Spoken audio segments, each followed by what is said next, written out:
Hey everybody, we're going to talk about emergency care and first aid for the medical assistant. You have read some about it and you've taken a quiz, but let's just go over some things that you might have missed.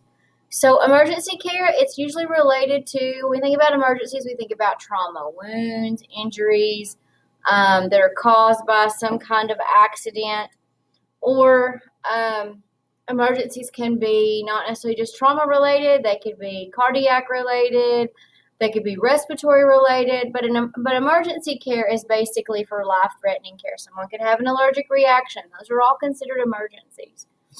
Hopefully in principles, when you learned about first aid, CPR, all that kind of good stuff, you had a good review through basic first aid. And then we did BLS at the beginning of the year, and that covered CPR and all that kind of stuff. So principles of emergency care, we always want to remember that there is a Good Samaritan law in place. Now, the thing about the Good Samaritan law is for a medical assistant, you have to practice within your scope. So as a medical assistant, you can, because you have BLS certification, you can provide CPR. You can apply pressure to a wound. You can do simple, basic first aid. You can't administer medications without the doctor being there. You can't use any kind of prescriptive medication, any kind of prescriptive treatment. You can't suture, or you can't staple, or you can't do any of those kinds of things without a doctor's order. But as long as you're practicing within your scope of practice, which we read about at the very beginning of the year, the scope of practice, and you guys did research on it for a medical assistant, then you're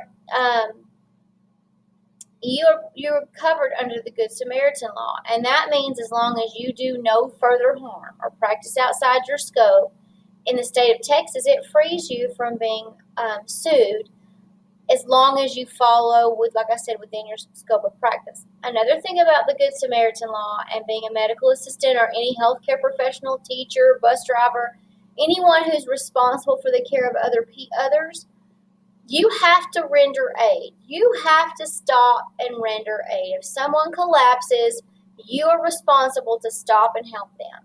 If there's a car accident, you guys know from just your driver's ed manual that if you're the first one on scene, you need to stop and you need to stop and call the police. If you are 911, if you are a medical assistant, a nurse, a pharmacist, anyone who's had medical training, then you're also liable or responsible to stop and help to provide what care you can while activating 911, calling them from your speakerphone.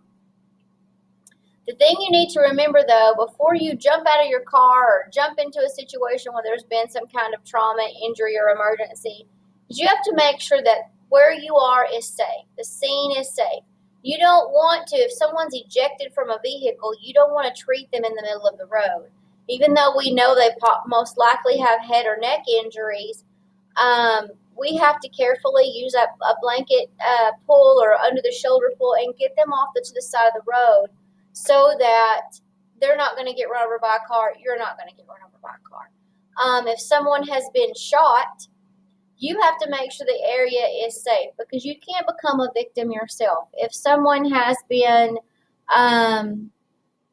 in a car accident that hit a telephone pole, hit a light pole, and there are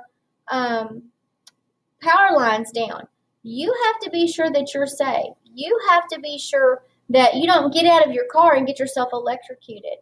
You have to stay 12 feet back. You also want to, from your window, yell at the people in the car and tell them not to get out.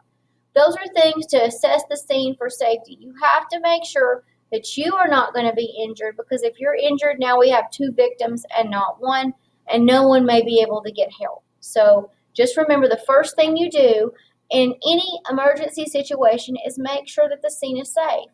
An example of providing aid once in the emergency room. I had a victim of domestic violence come in and was in the waiting room, and her significant other, while I was trying to get her checked in, her significant other came in with a gun. The only thing I could do was close the door and try to get us to help her and get us to safety and call the police. which I already was in the process of calling when we got there. But in the emergency room I worked in, I was working one of my extra jobs, and it was a small ER, so we had a red button behind the nurse's station desk. And when we hit it, we got officers there immediately. Everybody was safe. Everybody was okay. But if I hadn't been paying attention, if I had just heard the sliding doors open and close, I might have missed that. Other things to look at when you are going to provide care to someone, we need to look to see if there's going to be any other additional problems besides safety, like how far away are they from critical access care? So how far away are they from an AED? How far away are they from an ambulance? How far away are they from an actual hospital? Lots of times when there are car accidents and there's critical situations and the life flight, care flight, one of those kind of emergency evacuation helicopters comes, it's because there's not time for the ambulance to drive them. They need care more quickly. We also have to think about looking for medic alert bracelets. People who are diabetics, people who have allergies, people who have certain health conditions.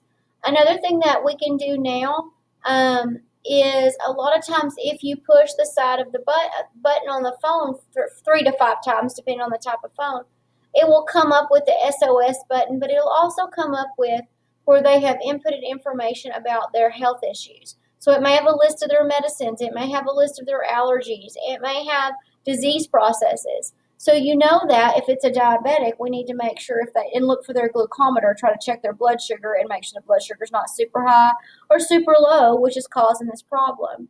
Also, it's something we can tell the EMS or paramedics while they're on the phone with the dispatch at the sheriff's department or with 911. We can tell them this patient has COPD and their breathing is labored. We can tell them this patient is a diabetic and they have a glucometer and I checked it and their blood sugar is in the 30s.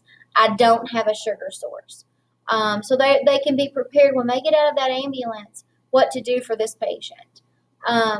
Just those kinds of things. Look for those medic alerts or the e-health tags. Look for their cell phone to see if they have their health access available. Anything in that nature. And once again, think about how far they are when you're telling them what's going on at 911. Let them know where you're located, and so they can prepare. Because if there's been a bad car accident and it's 45 minutes to the nearest hospital and you're 20 minutes from getting an ambulance due to traffic, that helicopter needs to sit down and they need to clear a path for everything. So just be sure you're looking for those kind of things. Sorry, guys, hit the wrong button. Okay, and triage. Now, triage is something that when most people they think of triage as something that a nurse does. Triage can be done by anybody who has medical training. Triage is basically assessing the victims and seeing who needs help first. One of the things I always say that they ask in every nursing exam, every exam they ever have triage in, especially with registered nurses, one of the things they ask, it's the question that says you have 4 victims. Who do you, in a mass casualty situation? So like a tornado, some kind of really, really bad hurricane, tsunami, some kind of horrible situation. You have 4 victims, and it'll ask you, which one of these victims do you see first? It will say something like someone who has shrapnel or debris in an upper extremity, but they're awake, alert, and they have no signs or symptoms of head trauma. You have someone with a laceration to their head, and they are confused and their speech is slurred. And then they'll have somebody with a minor fracture of a lower extremity. And then one of the things they'll say is an infant who is not breathing and who has no pulse. Now, as cruel as this sounds, the baby is not the one you treat. The head injury is the one that you treat first. You treat the head injury, then the shrapnel, then the broken bone. The baby in a mass casualty situation is dead. There's no pulse, there's no respiration. And so we don't treat that baby in that situation. And most people want to choose that because we think we've got to save that baby, But in that instance, that baby has already passed away and we need to take care of people we can actually help. So that's kind of what triage is. Triage is saying, okay, who needs help the most emergent? Who needs it first? And everybody else can, we will categorize them as they go. And that's what one of the biggest jobs in the emergency is for some nurses is, or in emergency situations for paramedics, anyone that is in healthcare is decide who has to be seen first.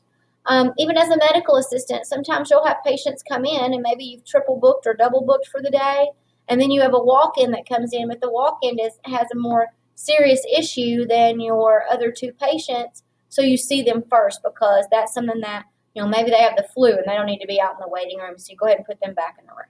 Things like that. Things we're going to assess for and be sure that we treat is definitely shock. Hypovolemic shock is basically shock due to loss of volume, of fluid volume, whether that's blood or related to dehydration. We want to make sure that with hypovolemic shock, we assess that patient and see where they're bleeding from, what their body temperature is, if they've had nausea or vomiting for a prolonged period. So we need to make sure that we take care of that. Now, absolute hypovolemic shock, what that is when you can absolutely tell that it is shock due to fluid loss. It's due to bleeding, usually. Relative hypovolemic shock would be someone who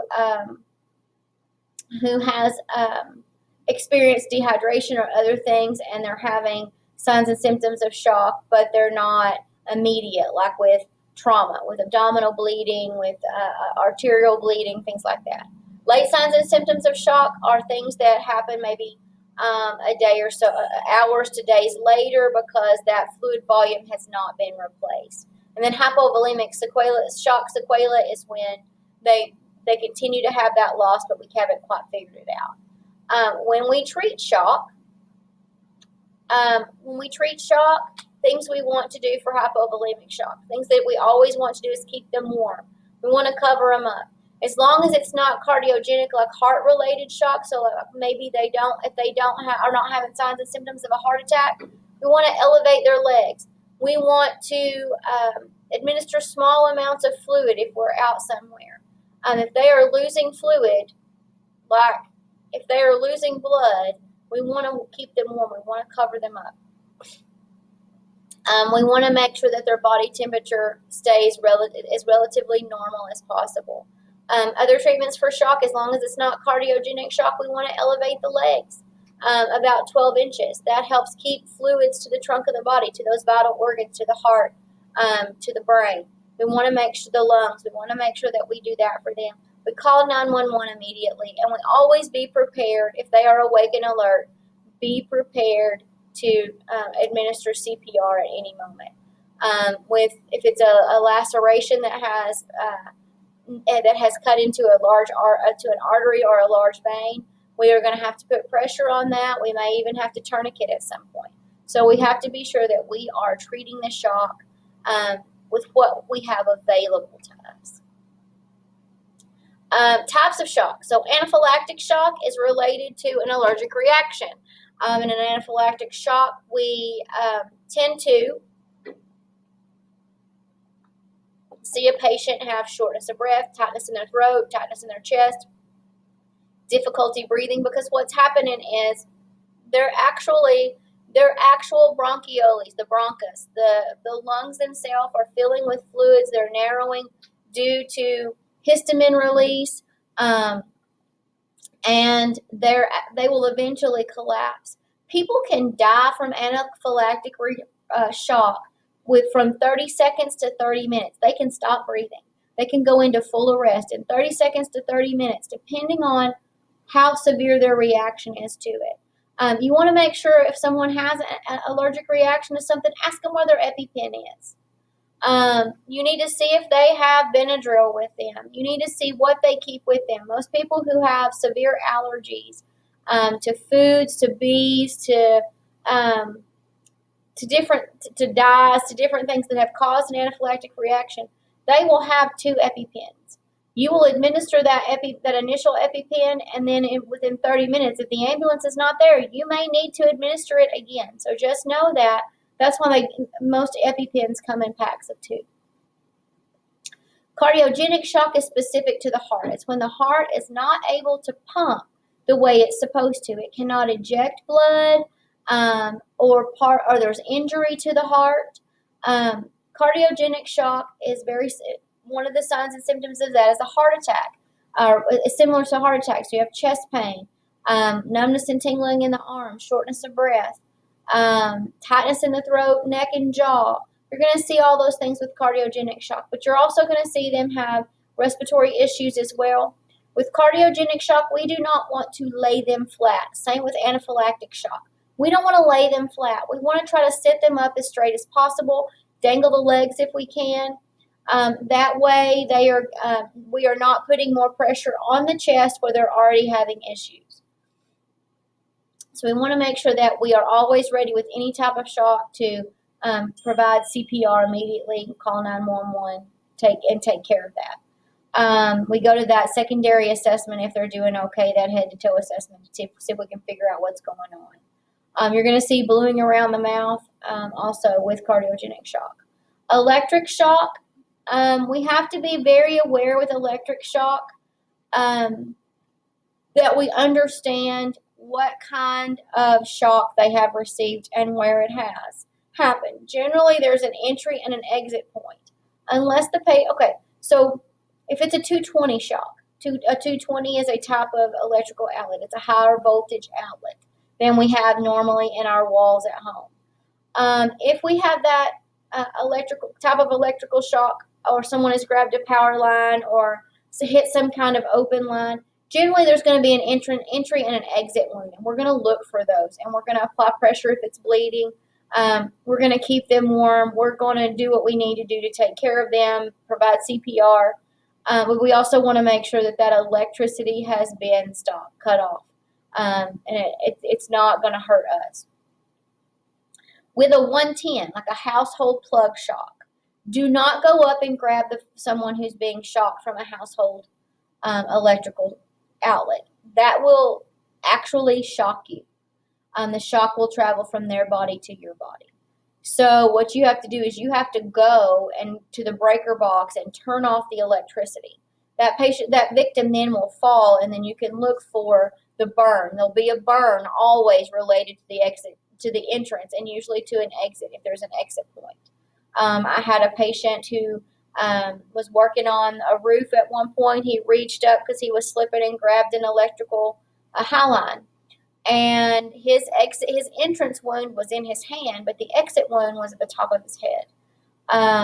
So you just have to you have to look for those things and see what you need to do. I mean, he literally had exposed brain matter that we had to put saline on and get him treated. Saline and gauze on to cover to keep it from, to protect it as well as we could. And we had to get him he had to get help immediately. We had to get him to a higher level of care.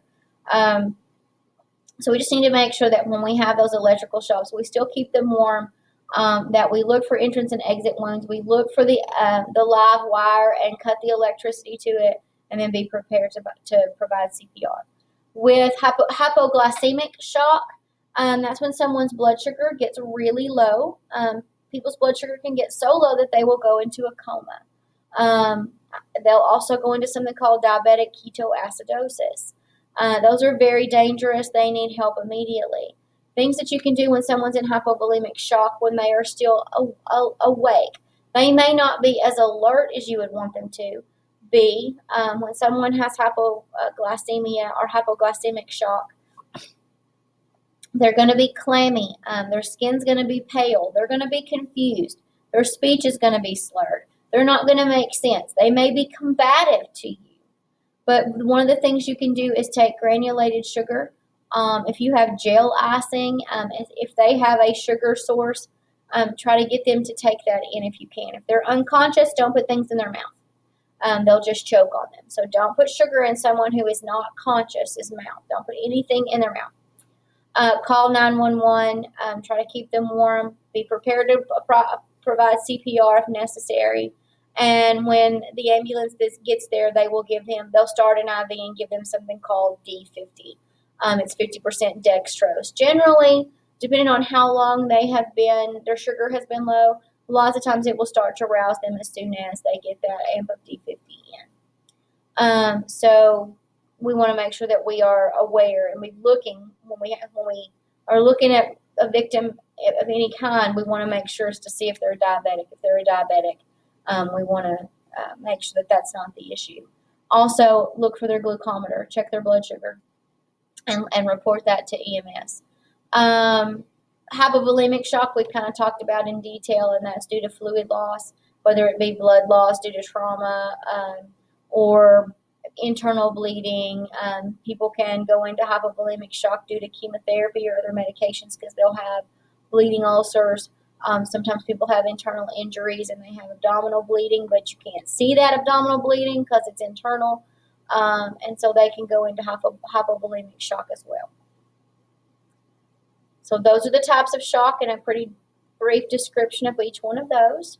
Other types of things about shock that can happen. Sometimes shock is irreversible. Sometimes we do lose people to that. People also go into respiratory shock where their lung function is not what it should be, and they will go into respiratory arrest. Neurogenic shock is generally due to some kind of head trauma, and the nervous system is not sending signals either to the limbs, to the lungs, to the abdomen, to the heart. It's not sending. There may be an issue with the brainstem where vital signs are not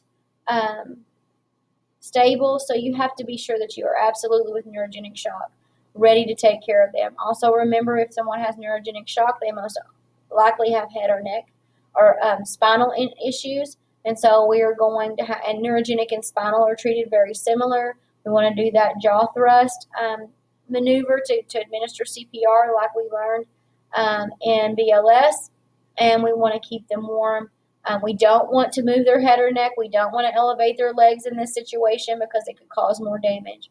We just want to be aware and monitoring that patient as close as possible. Septic shock. Signs and symptoms are going to be the same in pretty much all of these: clamminess, confusion, loss of consciousness. They're going to have a change in body temperature. They're going to be clammy. They're going to have a pale skin, bluish color around the mouth sometimes.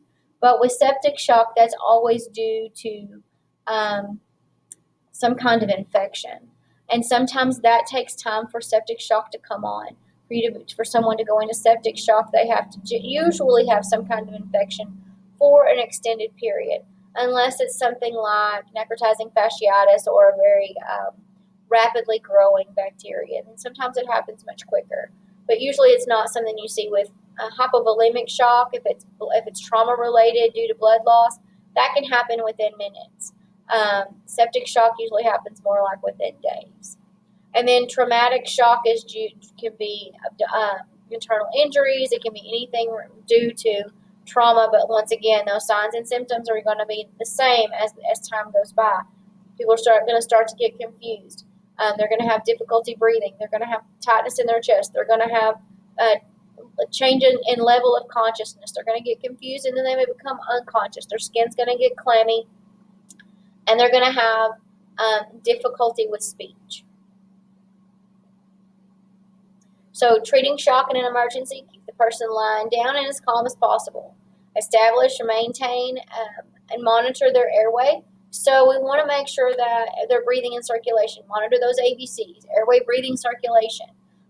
If you know that it's not a head trauma, you can turn them on the left side, especially if they are going to vomit. That way, if you turn them on their left side, it helps prevent them from choking. Administer high concentration of oxygen if it's available. If you're in a clinic, there'll be portable oxygen.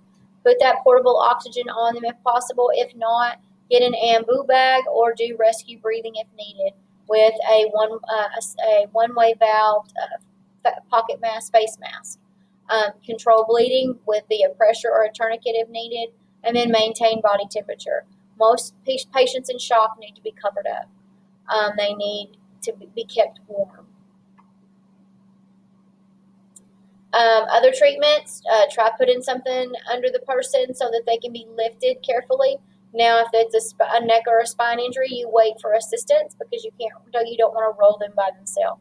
Keep the patient as dry as possible. Dry their skin if possible.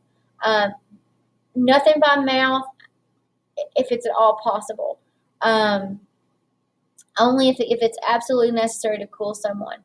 Elevate the lower extremities unless it's cardiogenic or heart or respiratory related shock. If it's heart or respiratory related shock, we do not want to put more pressure on the chest.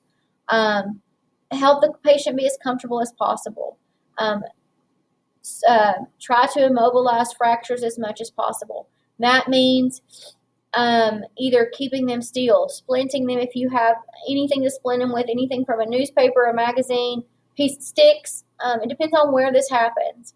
Also, monitor their level of consciousness. Talk to them.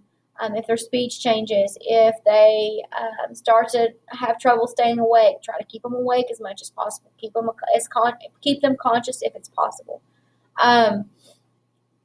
Ask them their name. Ask them what they had for breakfast. Ask them what season it is. Ask them who the president is. You can ask them all kinds of things. But they'll get to where when they start to have a level of conscious issues, their responses will be slower. Their responses will be inappropriate. And then they'll stop responding altogether. If you are able to take vital signs on them, if you happen to have a blood pressure cuff with you, if you happen to have a O2 monitor, if you happen to be able to check them, check their vital signs at least every 5 minutes, every 3 to 5 minutes, and keep a record of that until EMS arrives. And then give them that record so that they know what's going on. Be sure that you give report to an EMS. Let the paramedics, when they get there, tell them what happened, what the patient was doing before they collapsed. Tell them what you have done since you've been treating them. Tell them what you've seen and what's changed. Everything you've done to them. If you've administered anything, let them know. Let them know how their vital signs and their level of consciousness has changed. So, is the following statement true or false? When treating a client for shock in an emergency, cover the client with a blanket or a coat. It is necessary, but do not overheat the person. That is true. It is very necessary to keep the patient's body temperature as normal as possible. Many times, due to blood loss, fluid loss, other issues, they will become chilled and cold because your blood is and your body fluids are what keep you warm. The parasympathetic nervous system takes over with that fight or flight response in an emergency, and it reroutes blood to the vital organs and away from the skin. So your skin will get cooler, body temperature will lower, and then the body and the heart have to work harder to keep you warm. Okay, assessing a person in an emergency. The thing we have primary and secondary assessment. Primary assessment is always airway, breathing, circulation, disability lack, fractures, anything that would cause them to have head injuries, anything that would cause them, or any other disabilities they may have. Maybe they're already paralyzed. Maybe they have other respiratory issues or other disease processes going on. And then we want to look at how they've been exposed. Have they been out in the heat or out in the cold for a long period? How long or how much fluid could they have lost, or do they possibly have frostbite? So airway, breathing, circulation, disease process and disability, and exposure. We're going to be looking at those things as a primary assessment. The secondary assessment is basically that head-to-toe assessment where we're looking for bruising. We're looking for dents in the skull. We're looking for trauma to the face. We're looking for missing teeth. We're looking to see if there's any kind of damage to basically from the head all the way down to the toes. That's that secondary assessment that we're looking for.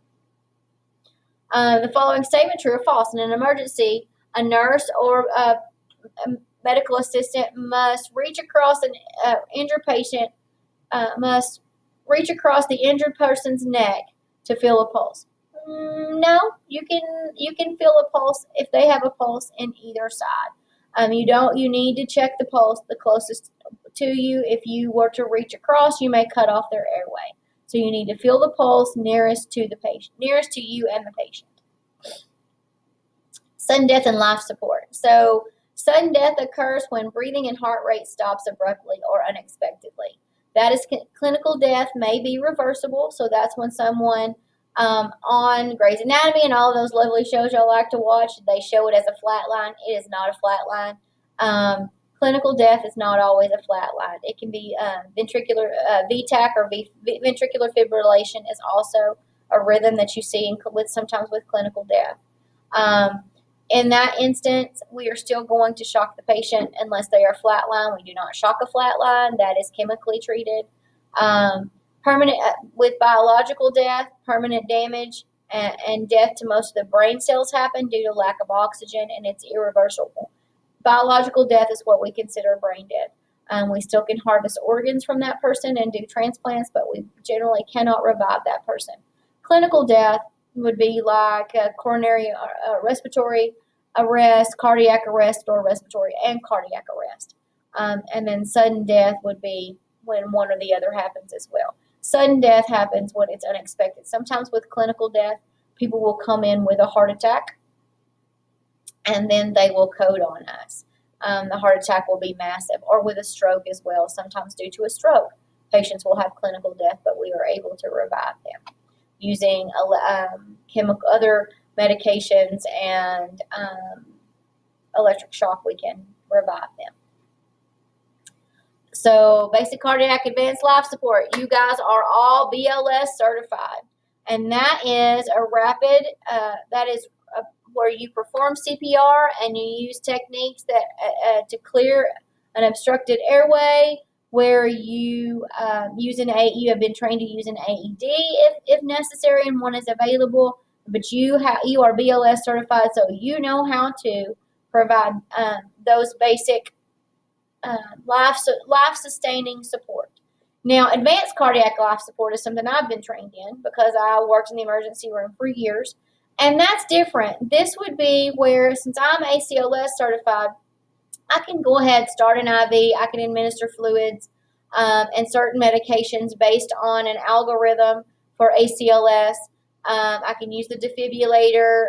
We can put them on a cardiac monitor, go ahead and place them on oxygen. I do not, as a nurse, I am not able to insert an artificial airway. I do not intubate, though paramedics and doctors do. As a nurse, that is outside of my scope of practice. So I can provide ACLS within my scope of practice. My scope of practice does not include intubation. I can use an oral airway, a nasal trumpet. There's some other things that I can utilize as a nurse where I cannot intubate a patient because that is not within my scope of practice. So as a medical assistant, your scope of practice is that BLS. As a trauma nurse, ACLS was within my scope of practice, but I had to understand what was and was not, what parts were outside of my scope of practice. Codes in a healthcare. So I will give you an example of a code blue, or they may call it, most places call it code blue. And that's cardiopulmonary emergency. That's usually cardiac arrest, respiratory arrest, or both. Don't think as a medical assistant working in a doctor's office that you will not have to utilize a code.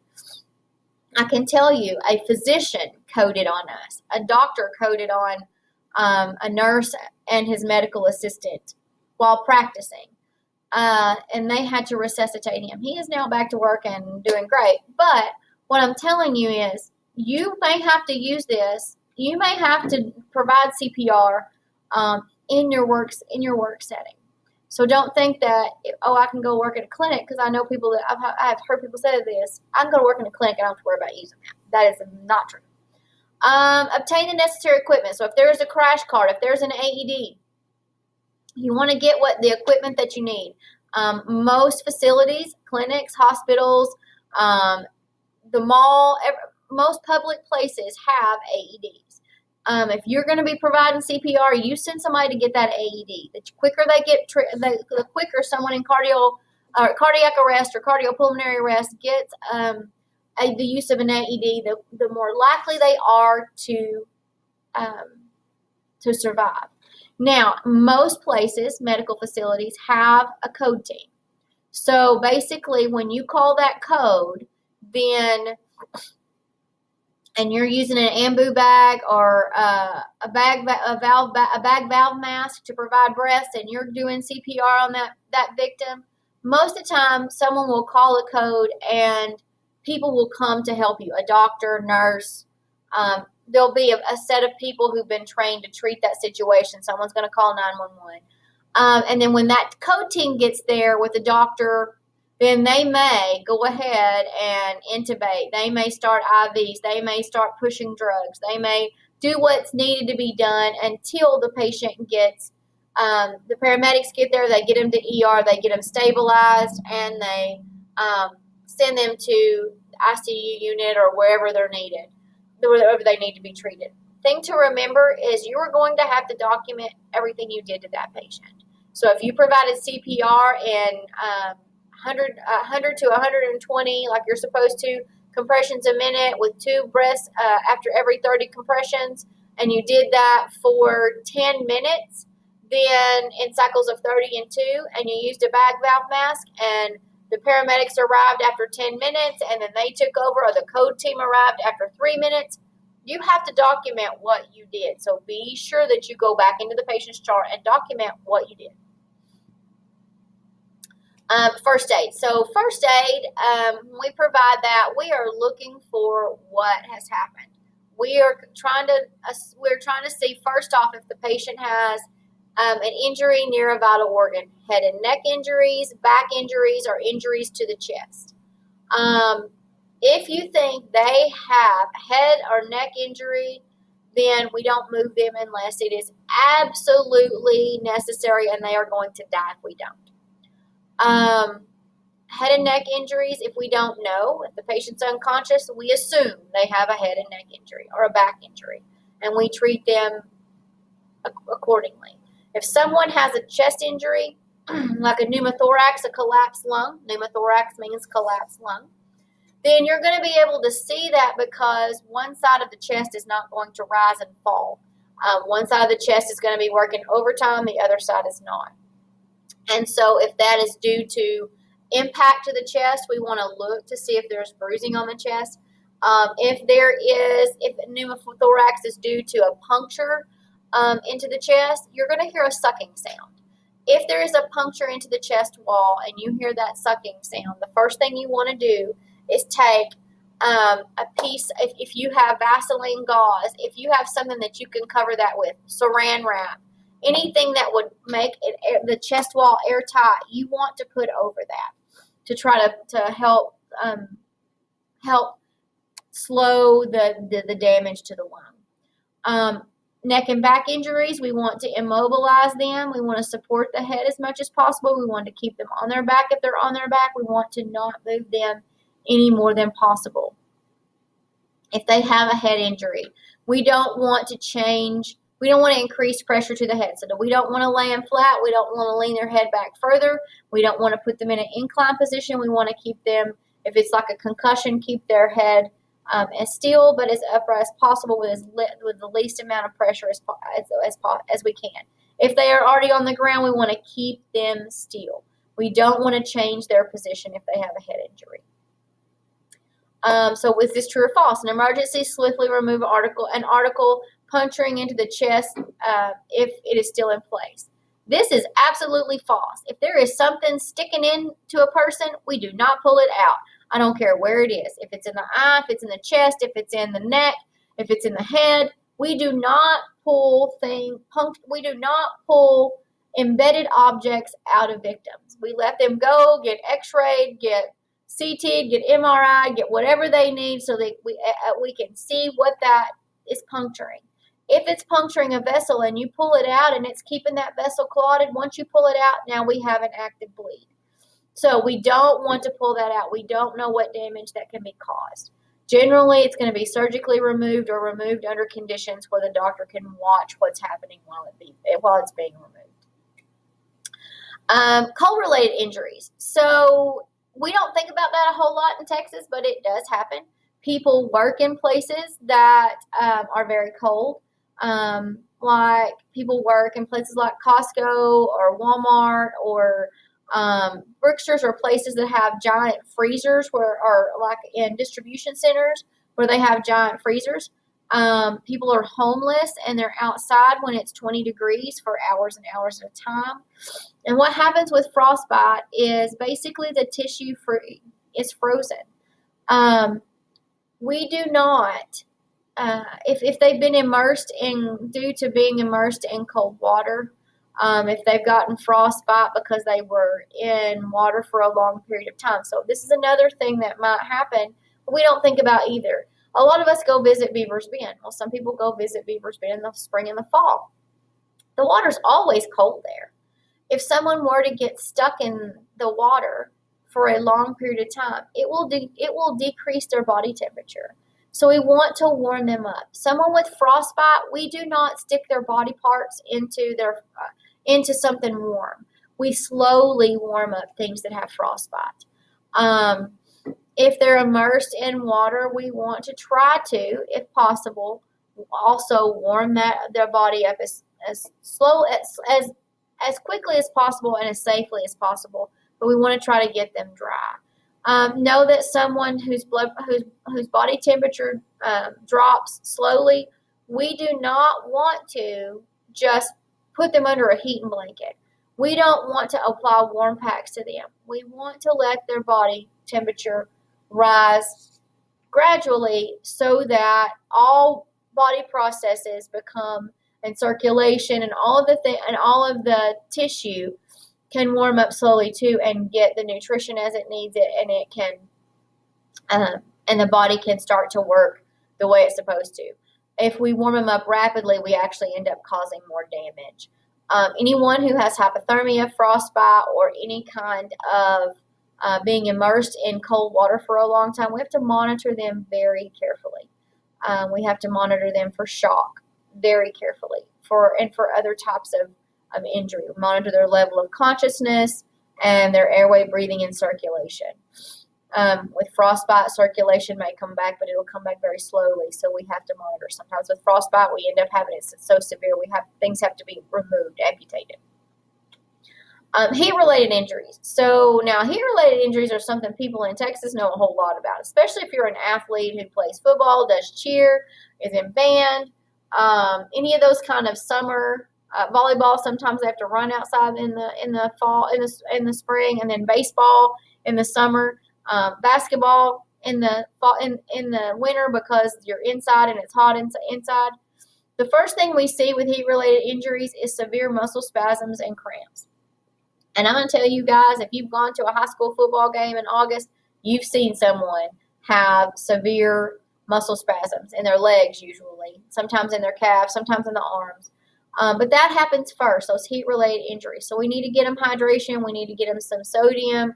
We need to get them some sugar in their system, and it'll help slow that down to get nutrition and hydration back to those muscles that are cramping up.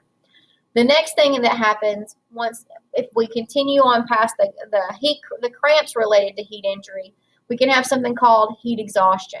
And that's when someone has been outside in the heat for a long period of time, which in Texas, when it's 102 degrees outside, that's 30 minutes.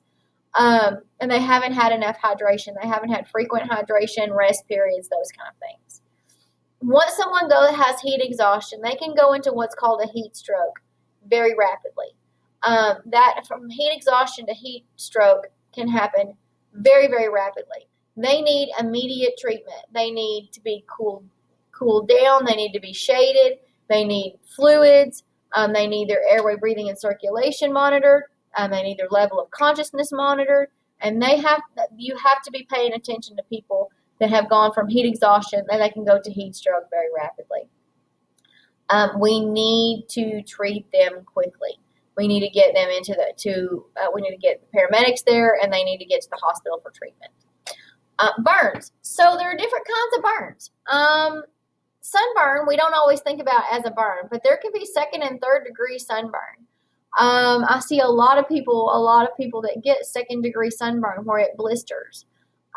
Sunburn, basically, you are burning your flesh. When you go out into the sun without protection, you are burning layers of your skin off. So be sure that you're using sunscreen, because that's also what leads to cancer, can lead to skin cancer later in life. But sunburns have to be treated. They have to be cool. They have to have medication applied to them, aloe vera or solar cane, or they're painful. And you're going to lose layers of skin due to sunburn. You want to try to avoid that as much as possible. Now, there are other types of burns, inflicted burns, and those are things that happen due to some kind of injury or trauma, or they can be fire related, they can be electrical related, they can be chemical related burns. Burns need to be treated. They can be inhalated burns from cleaning products. So we have to be careful that a burn that is treated appropriately. Burns get infected. That's one of the main things that happens with a burn. Burns get infected very easily because your layer of protection, that's what your skin is. That's your body's own suit of armor to keep you from being invaded. It keeps you from getting bacteria and things that you don't need in your skin. It's there to help protect your body. When you get any type of burn, you have damaged your armor. And so the first thing that can happen if you're not careful is an infection. Now, when we talk about inhalation type burns, you will, and I saw a guy smoking one time while wearing oxygen, and he burned from his nasal passages all the way down into the lung itself. What we saw with him was burn mark or scorch marks, dark soot marks around his nasal cavity, around his mouth.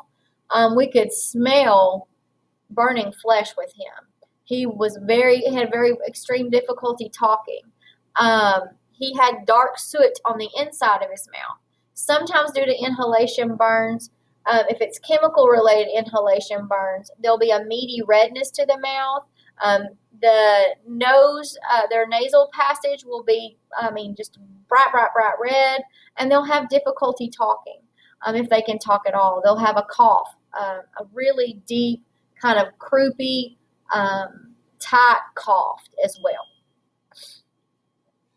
Drowning is something we have to think about with patients. Now, you learned in BLS that if someone has drowned, you can pull them out of the water, dry them off, and use a AED on them. So if that's what we need to do, we need to provide CPR. We need to, if they've been submerged in liquid or water, know that, and they are unconscious, we need to start CPR on them if they are not breathing. Know that they are probably going to cough water up at you. If you can get that water out of their lungs, you can get everything going. So just know that they might do that, but we need to be prepared. If a near drowning, we need to turn them on their side. We need to keep and try to get that water out of their lungs. Let them cough that water up. Let them, if they are coughing, they're breathing. So we don't want to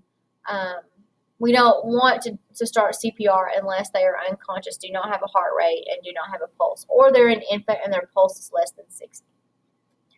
Musculoskeletal injury. So most of the time with sprains and dislocations and fractures, we're going to rest, ice, apply compression when needed, and elevate if appropriate. So we all know, most of you have had some kind of sprain or strain in your life, and an rest, ice, anti-inflammatories, elevate the leg for swelling, and apply a ACE wrap to it. Fractures, we're still going to elevate a fracture to slow swelling. We're going to immobilize it first, and then we can apply ice, not directly to the skin, but over, and we're going to elevate it to prevent swelling. Dislocations, we're going to secure in place until they are put back in place. Once they're back once a dislocated joint has been put back into place, generally it's immobilized for a little while to prevent re-dislocation, but they are also put in a sling or put in some type of brace to help them prevent further injury. Splints are something we need to remember. Anytime we splint or bandage anything, that we need to do what's called a PMS check. We need to check for pinkness to the skin.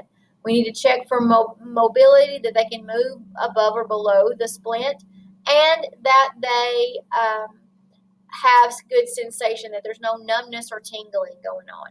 Because if we put something on someone, a dressing, a bandage, a splint, and it is so tight that it's discoloring the skin, they're not getting circulation.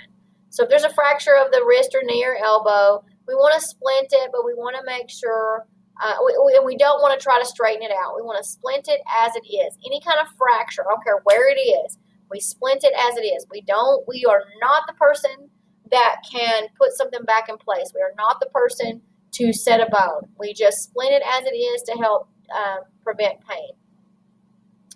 For wounds, we can apply saline, what's called a wet to dry dressing, which would be, if we can clean it out, if it's not too severe, we clean it out with some clean saline, and then we can apply a saline-soaked gauze, and then put another dry gauze on top of that, and some roll gauze around it and secure it. Band-aids, things like that. If we need to use make a triangular bandage or a sling, we can use a pillowcase. We can use a handkerchief. We can use any kind of square cloth to fold into a triangular shape, and then we can put the long part of the triangle at the bottom to support the arm, and we tie the other two ends of the triangle around the neck for support. That can be used absolutely. You can also do that to support the body for a dislocation. Put it in a triangle, and then you take another piece of roll gauze and put it around, around the upper arm, and then around the trunk of the body, and leave their uninjured arm free. Dental issues. So if we have issues with teeth that have been knocked out, we do want to keep that tooth, and we want to put it into a sterile or a clean Ziploc bag, have the patient spit in it, and with their own spit and blood. If we can't do that, then we want to take it and put it into some milk. Those are things that help preserve that tooth that's been knocked out. And it may be able to be replaced. It may be able to be put back in if the root's intact. With people with braces, this kind of happens sometimes because their teeth tend to be loose as they're moving around. So we want to make sure that we get them dental care as quickly as possible in the emergency room. Take the tooth, like I said, put it in a Ziploc bag with their own spit and blood and saliva from where it's come out of, or into milk. Foreign objects. If there is a foreign object in the body, we do not remove it, ever, for any reason whatsoever. We do not, if there is something sticking in, we don't take it out. So, a foreign object is any abnormal object that are substances lodged in the body or orifice or structure. In an eye, if their contact is dislodged, we can help them remove that. If they have a nosebleed, we really don't want them to blow their nose, but we want to, if there's something stuck in their nose, we can try to help them blow it easily. Kids tend to stick things up their nose a whole lot. People forget they have a contact in and put another contact in. If they have, like I said, if they have something lodged in their nose, kids tend to put beans, beads, broken ends of crayons up their nose a lot. We can try to help them blow that out. If it doesn't, there's they need to go in, and there's some alligator clamps and some suction that can be used to help get that out. Anything else in the eye other than a contact, we want a professional to help them remove that. If there's anything embedded in the eye, we don't take it out. We send them to someone. If there's anything stuck in the ear, we do not mess with the ear. We send them to the ENT, or we send them to the physician, or we send them to the emergency room and let them get that out. That includes anything like beans, peas, beads, little tiny toys, bugs. We don't take things out of the ear. We let someone else remove things in their ear. If there's an airway obstruction, then we're going to provide the Heimlich maneuver, which we went over when we did BLS, to try to remove that obstructed object. If it is an infant, we're going to do 5 back slaps and 5 abdominal thrusts to try to get that object out as well. Cardiovascular emergencies. Things like fainting. Fainting falls under shock, but what we want to do with fainting, generally fainting in anyone that is not elderly, happens due to stress or due to they've stood there with their feet together and their legs locked too long. That'll make you pass out. Sometimes just due to that side of blood. What we want to do to that person, we want to turn them on their left side and let them, if we have ammonia caps, we can break an ammonia cap and help kind of bring them around. We want to sit them up and let them sit for a few minutes slowly. We want to take them from laying to sitting slowly. They want to sit for a few minutes. Then we want to assist them to stand. If they get lightheaded, help them to sit back down. But when we go from sitting to standing, we want them to stand there for a good 2 or 3 minutes before they decide to walk, to make sure that blood is flowing appropriately and it's not pooling back down in their feet and legs again.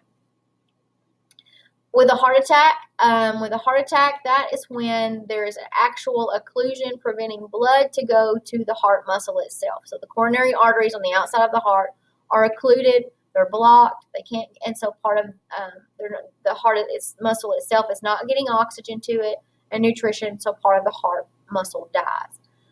When that happens, whether it's due to whatever reason, that is an emergency and it needs to be treated. The quicker it's treated, the less damage that happens to the heart. Most facilities, from door to cath, they like it to be less than 20 minutes. So the quicker we can get them treatment, the better. With a heart attack, we want to be sure that if they're having chest pain, neck pain, arm pain, we ask them if they have nitroglycerin. Let them give themselves a nitroglycerin under the tongue. Monitor their vital signs. Call 911. If they've taken a second they tell you they've already taken 2 or 3 nitroglycerin, go ahead and call 911 and just monitor them. If you have oxygen available, put oxygen on that person. The more oxygen they can get to them, hopefully the less damage does to the heart. And then when they get to the hospital, there are very specific protocols that they follow to treat that heart attack. It may be a clot buster. It may be given beta blockers and some other medications, and then getting them in for that cath. But whatever they're going to do it immediately, and they're going to get an EKG on that patient to see what's going on. If we suspect a heart attack, like I said, we want to call 911. We want to keep the patient as calm as possible. We want to loosen any tight clothing, specifically around the neck and the abdomen. We want to cover them with a blanket because they could go into cardiogenic shock. We want to have the patient sit up. It's easier for them to breathe. Even if you have to sit behind them on your knees and let them lean against you, help them sit up. It puts less pressure on their chest. Look for signs and symptoms of shock, and then be sure that and be prepared to provide CPR at any moment. They can lose consciousness and go into a full arrest at any moment. Bleeding. So epistaxis is a nosebleed. In the case of a skull fracture, we do not stop bleeding. If we think someone's had an injury and they have a skull fracture or any kind of head injury, and there is fluid come from the nose and the ears, we just let it run. We don't mess with it. Now, if it's due to a minor injury because they got hit in the nose, nothing severe, then what we want to do is we want to have them pinch the nose at the bridge where the bone and the cartilage meet, and we want them to either sit up straight or lean their head forward just a little bit and apply pressure. We don't want them to blow their nose. We don't want them to suck it back in and we don't want them to lean their head back, because when they lean their head back, blood flows down into the stomach and it causes them to vomit. Vomit generally can come out the nose. It increases intracranial pressure and it can cause the nosebleed to last longer. If it's just a laceration or a small cut to the nose or scratch, we just want to apply a regular Band-Aid to it. Clean it, put a little antibiotic ointment, and cover it up. Hemorrhaging. So hemorrhaging is bleeding that is abundant and uncontrollable. Generally, that's venous or arterial bleeding. Capillary bleeding generally will stop itself. It usually will clot itself off pretty quickly. It's going to just drip a little bit. That's what we're used to seeing. Arterial bleeding is bright red blood, and it squirts like a sprinkler every time the heart beats. The blood will squirt. That is life-threatening. You need to apply pressure to the actual opening along with any pressure point above the actual cut or the actual local injury where bleeding takes place, and call 911. Venous bleeding generally does need help as well, but you need to apply pressure at least 5 to 10 minutes. With anytime you're applying pressure to any kind of bleeding, we do not remove the dressing. We just apply more dressing over it. If it comes soaked through, we just apply something else over it. We don't pull it off because then any kind of clot that may have developed, we pulled it off. You only use tourniquets in life-threatening situations, and we would do that over a pressure point, which would be over a pulse that we can feel in the body above the injury. For mass internal hemorrhaging or hypovolemia, they have mass trousers. Mass trousers usually are in a paramedic would have those, or the emergency room. So just know that there is treatment with mass trousers for internal bleeding. Anaphylaxis. So we've talked about anaphylaxis a little bit. That is an allergic reaction. It is life-threatening. We want to make sure we stabilize the airway. We identify what is causing that actual reaction. Was it a bee sting? Was it a wasp sting? Was it that they ate nuts and they ate a Reese's and they're allergic to peanut butter? Was it that they are allergic to potatoes and didn't realize they were eating potato bread on their sandwich? We need to find out what causes it. And then we need to make sure that we reverse the effects of the toxin by giving them their EpiPen to reverse that histamine release. We give them Benadryl. In the hospital, we would also give them dexamethasone, which is a steroid. We need to eliminate the toxin with fluids as much as possible, along with that Benadryl and the epinephrine. And then we need to provide supportive care, respiratory, circulatory, CPR if needed, a rescue breath if needed, whatever they're needing to maintain an open airway. Animal bites and scratches. So animal bites always need to go to the emergency room. Animal bites, unless we know for sure, animal bites get infected. Animal mouths are dirty. So also animals, unless we know for sure that they have had their rabies vaccine, could have rabies. That is a disease that can be transmitted to animals through bites or through their saliva. If you are exposed to rabies, there's a series of injections you have to take to prevent you from developing it. Cat scratches, there are some that you can get an infection related to that. Be sure that you get medical care. Follow up like the physician says. If they want you to come back in a week, if they want you to get a tetanus shot, if they want you to take antibiotics, if they want you to clean it a specific way and use certain kinds of ointments, or clean it with a specific type of solution, be sure that you follow the doctor's orders with the animal bite, because you do not want to develop an infection and or rabies from an animal bite. Also, know as the medical assistant, if someone comes in with an animal bite, you have to report that to, that's a reportable, you have to report that to the police department, because that animal may need to be housed, or to the, if there is a local pound, it has to be reported. But generally, you just report it to the police department, and then they follow their protocol for that. If they come into the clinic or into the hospital setting, you have to report animal bites. Exposure to hazardous materials. So there's primary and secondary exposures. Primary exposures actually happen when you come in direct contact. Sometimes secondary exposure happens because fumes are released, or you're exposed to secondary kinds of smoke. Secondary exposure, a good example of that would be firefighters and first responders, police officers who responded to the 9/11 victims. They had secondary exposure to lots of different chemicals due to the burning of the buildings. So what you want to do is make sure that you are protecting yourself and to decontaminate the victim. So if you need to hose them down, if you need to give an antidote, if there's something that you can do, if it's an acid and you need to add a base to it, you need to follow poison control. Call poison control and follow what they're telling you to do. Anytime a person ingests any kind of caustic chemical or poison, we need to be sure that we contact poison control, because they're the best people to tell us how to combat that. Do we give them milk? Do we make them throw it up? Do they need to be on ventilator? Do they need a certain thing applied to the skin? How do we decontaminate them appropriately to help injury from becoming worse? Sorry, guys. Psychiatric emergencies. That would be people who are threatening to hurt themselves or others. Anytime someone threatens to hurt themselves or others, that is reportable to the police department. That is one of the few things that as a medical professional you do have to contact MHMR and the police department if someone has a plan to hurt themselves. If they have severe depression, you are concerned that they may hurt themselves or others, be sure you report that to the doctor.